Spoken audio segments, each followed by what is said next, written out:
Hello there. Hi, my LinkedIn family. So glad to be here. Welcome to the AM to PM Productivity Podcast. In this podcast, this is the first series. The first series is on neurodiversity and artificial intelligence, Mindscapes. So let's get started. I'm your host, and I'm super excited to be hosting this event. This is my LinkedIn event after 2 years. So it is not only exciting, but I think there's a little bit of anxiety as well along with it. So let's get rolling. What is neurodiversity? And what is artificial intelligence? But before we delve into it, I would I would like to share with you that this podcast is this podcast is powered and empowered by Sid Labs, and Talk to Miss MP is super excited to present this to you. Now, in today's podcast, we'll be discussing some of the things, and since it's the inauguratory first podcast in the 7-part series, as you might have observed in the introduction by now, that in the first session we are going to talk about what is neurodivergence, what is artificial intelligence, what is the role of artificial intelligence in understanding neurodiverse conditions, the role and challenges and benefits of artificial intelligence in understanding and supporting individuals with neurodiverse conditions. We will also look at some of the examples of how AI-driven platforms or apps are supporting neurodivergent individuals already that are available in the market at varying prices. Then in the end, we will also wrap up with a few of the resources which I'll share in the comment section below.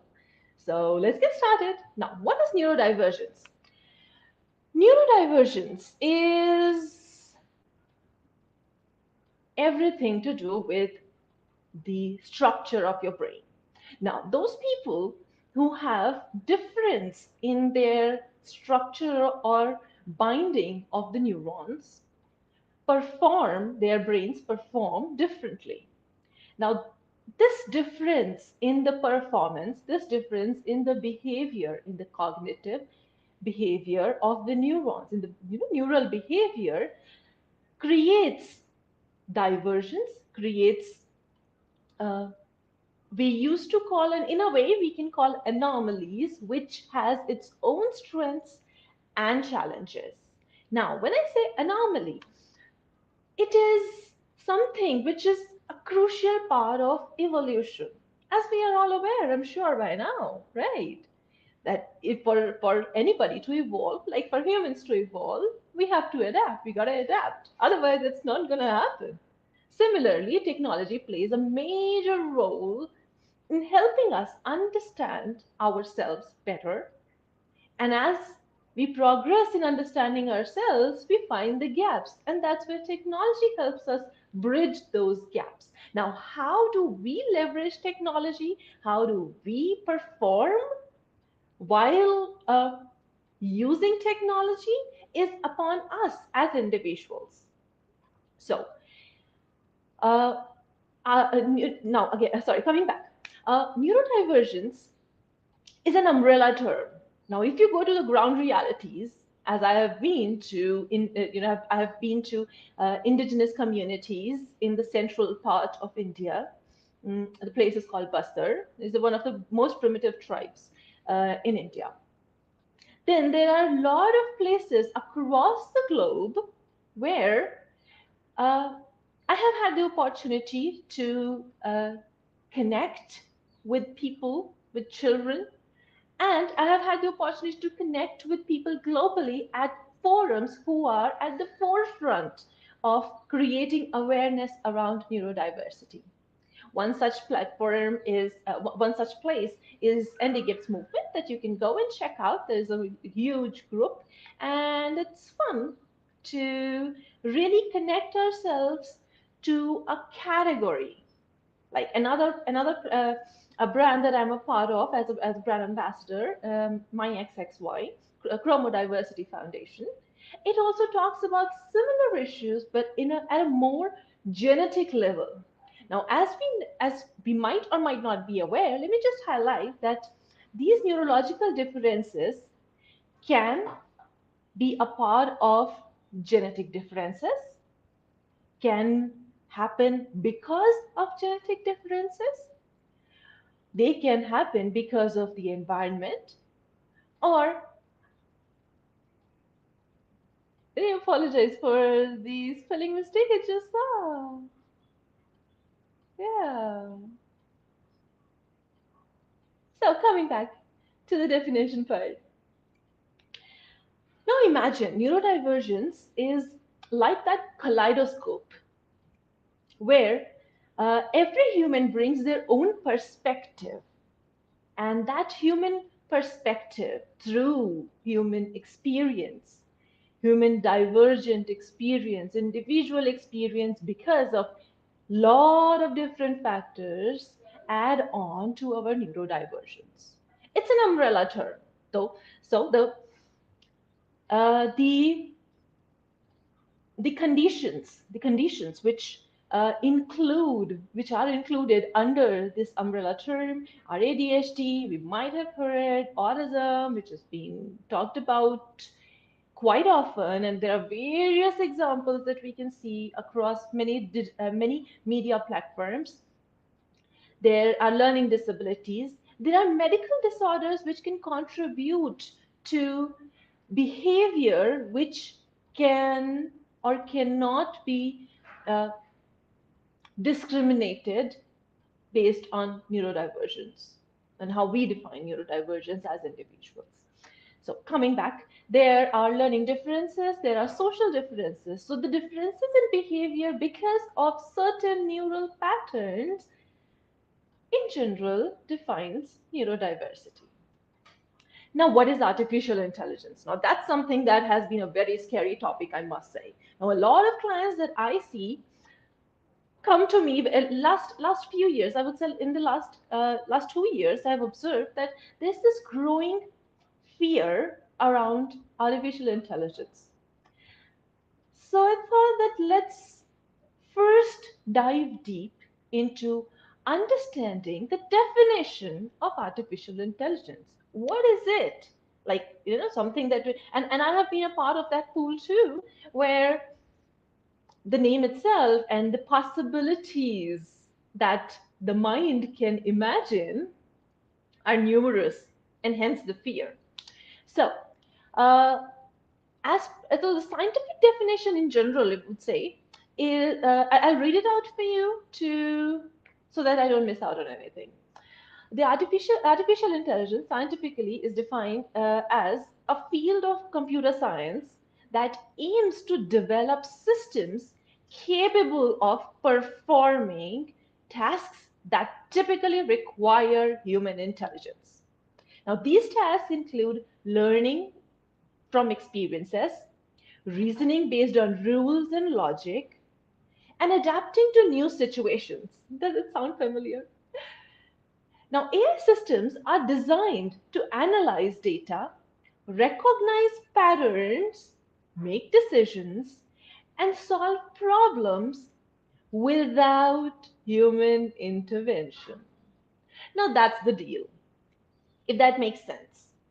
I'll quickly quote one of the definitions, which I also found useful and I'll mention all this in the comment section, or we'll create a separate article. So I'll stay connected. Uh, Leisure and Stubblefield, the two scientists, describe AI as the branch of computer science that is concerned with the automation of intelligent behavior. They further explain that AI involves the development of systems that can perceive their environment, reason about it, and act in ways that achieve specific goals. Now, how does this sound to you? The definition at least doesn't sound scary to me, yet it is something which we all have been trying to grapple with. Now, um, even if we say that we really want to reject, we really don't want to be a part of it, we try to uh, I would say try to underestimate the role that AI is playing today in our lives, we cannot escape it. Simply because if we are leveraging any kind of technology as ourselves, so directly or indirectly, we are a part of the bigger field of study in this bigger field of study in the field of computer science, the subfield of computer science. I'm so sorry. We cannot escape out of it because directly or indirectly we are a part of it. The tools that we are using, even if we are not using AI, the companies whose tools and products that we are using, mm, fairly possible they are leveraging this technology. So there's no escape if we can accept that. Now, next, what is the role of AI in understanding neurological differences? Well, while I was preparing for this podcast, I quickly did a search to find out if there are any tools available because I, as a child psychologist, I did not really focus much on leveraging AI.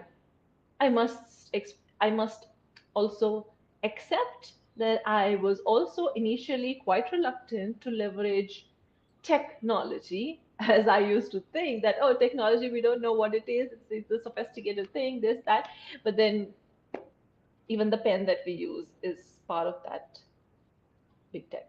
So coming back, there are a lot of psychological assessment tools which are today using AI to leverage the intelligent system that we have created.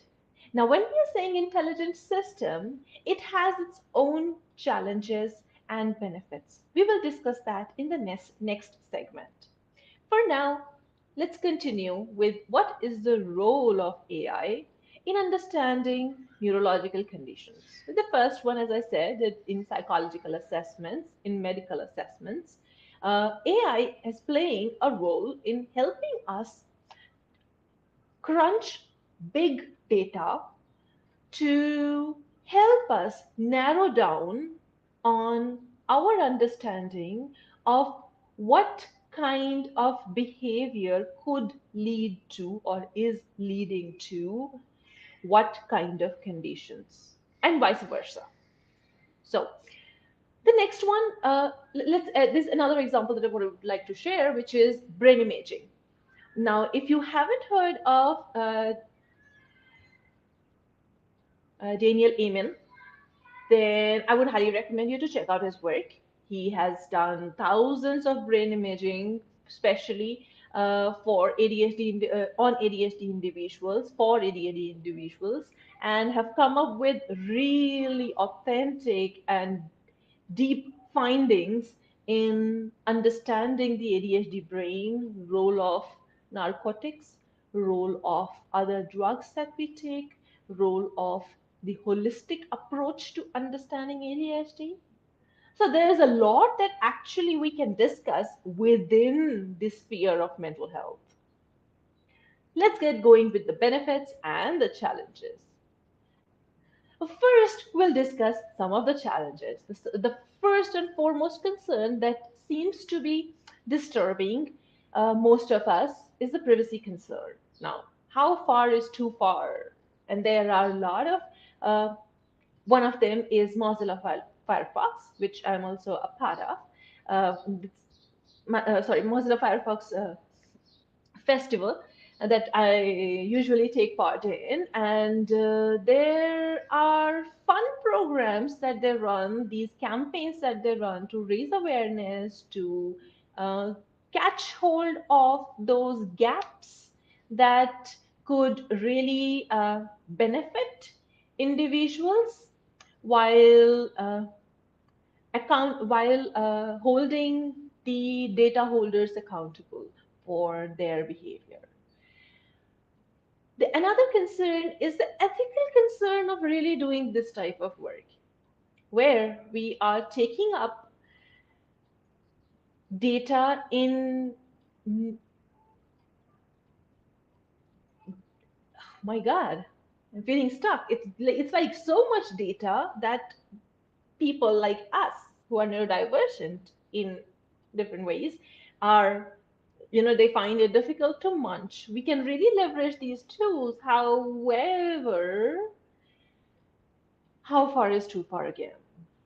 You know, there are ethical concerns to really developing tools which take up the data, which, like, anyway, I'll come to the example where the brain is being directly, the brain waves, the brain, how the brain functions is directly translated to the device without the individual having to express themselves with any other senses. Now, if you think about it, for people who are, say, capable yet face challenges, uh, using this technology, and there are people who will and who are dependent on this technology to express themselves, can not only benefit, but where is the privacy? Is there a privacy anymore or not? What are the ethical considerations to developing these tools which are taking human data in a way which for years to come, if, yeah, years or decades to come, will stay there with our own biases or not? So, in a nutshell, what I would like to say is that AI is still at quite a nascent stage based on what I understood in my conversation with the founder of Sid Labs. He is running an AI-based solution providing company, uh, which I which is amazing because the solutions that we can actually come up with and the solutions that we are already providing, there's a huge scope of growth in both of them, when it comes to AI. We'll talk about it later. Now, first, uh,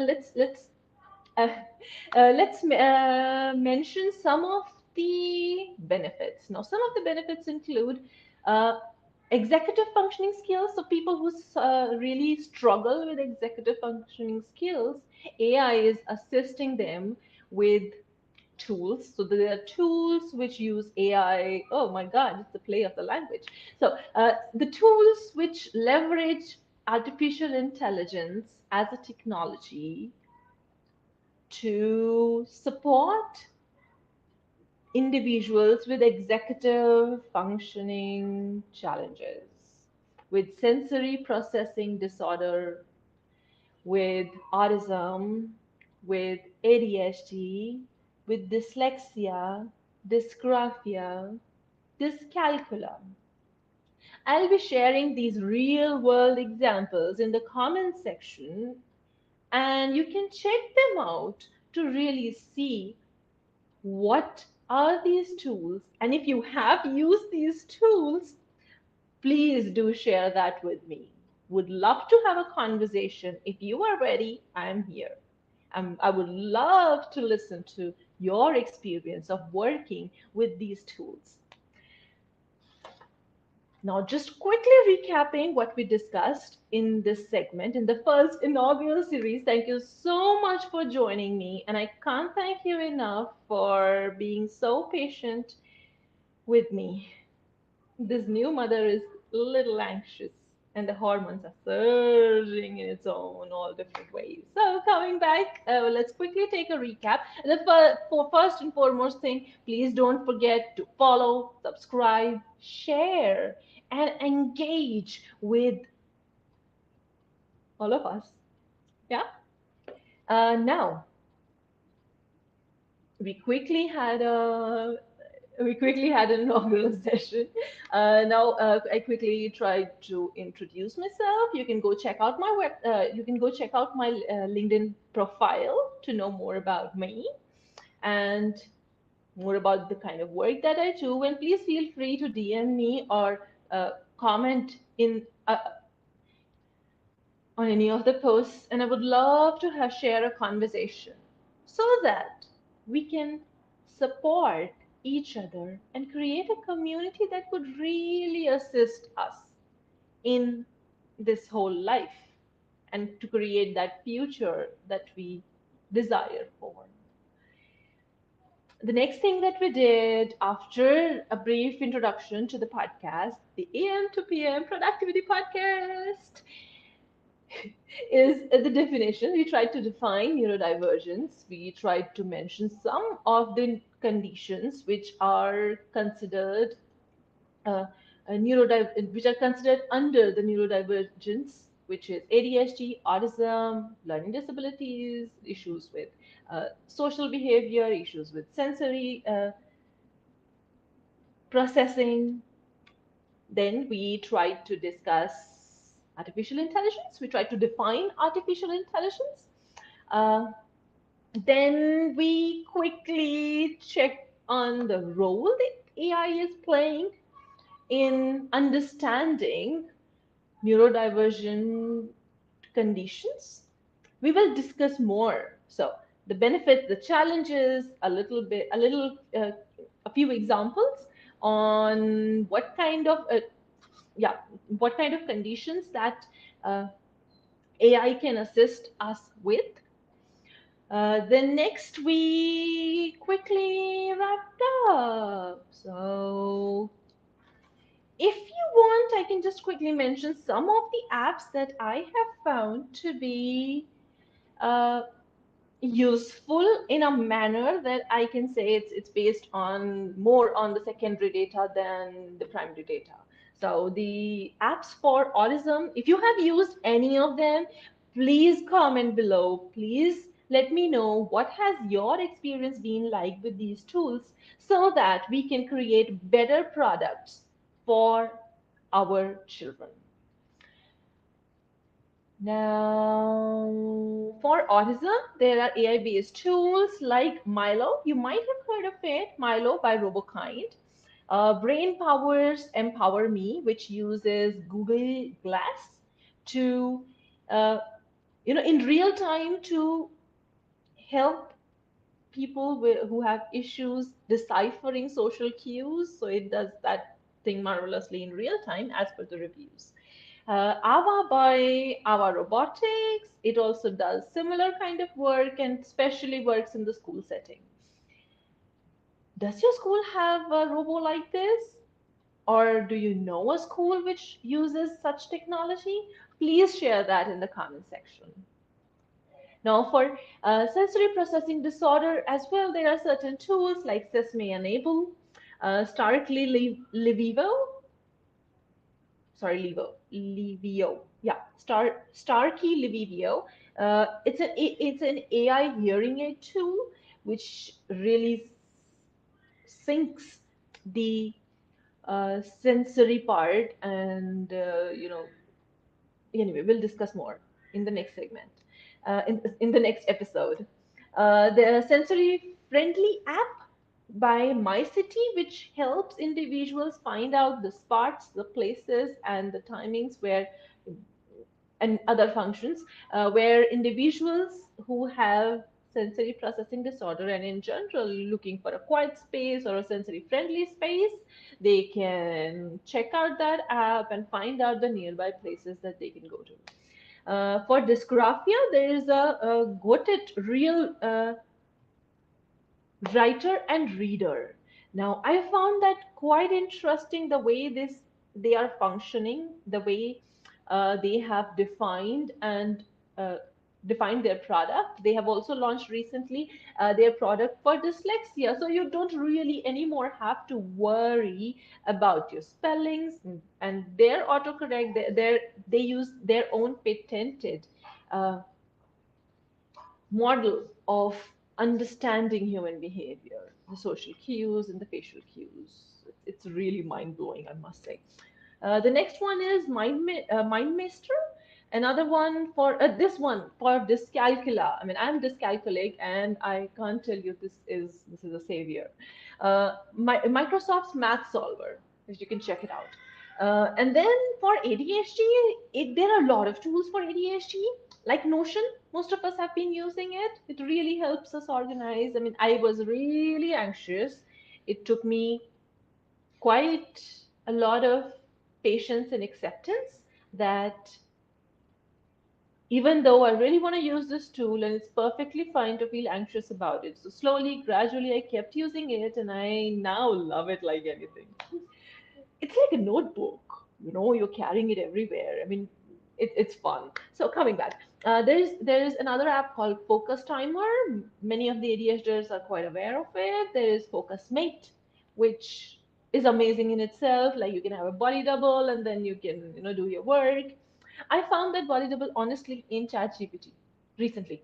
It was thrilling to have that somebody who is safe and who is really there to listen in a manner that could really increase your productivity, at least for the drafts that you're trying to create. Any thoughts? And then as ADHD, we have tons of ideas that we keep on getting, and then quickly searching on ChatGPT or quickly requesting her to, create a little framework so that we can step ahead. It's fun. Even just if you just look at the fun part of it, it's amazing. Now coming back, another is Headspace. This, I don't use it. However, I have heard such great reviews from so many of the people that I had to include that. Now, if there are more apps that you know of, and if you have any questions, you want to discuss that, you want to come on the podcast, all is welcome. So get ready for the next episode. Will be happening soon. Stay tuned, follow, subscribe, share, and engage. Very important. And don't forget to take breaks. So stay tuned, stay curious, and bye bye. We'll hope I'm really hoping to see you all again. Thank you very much for listening to me. It's such a pleasure to be back on LinkedIn. Please take care. Namaskar.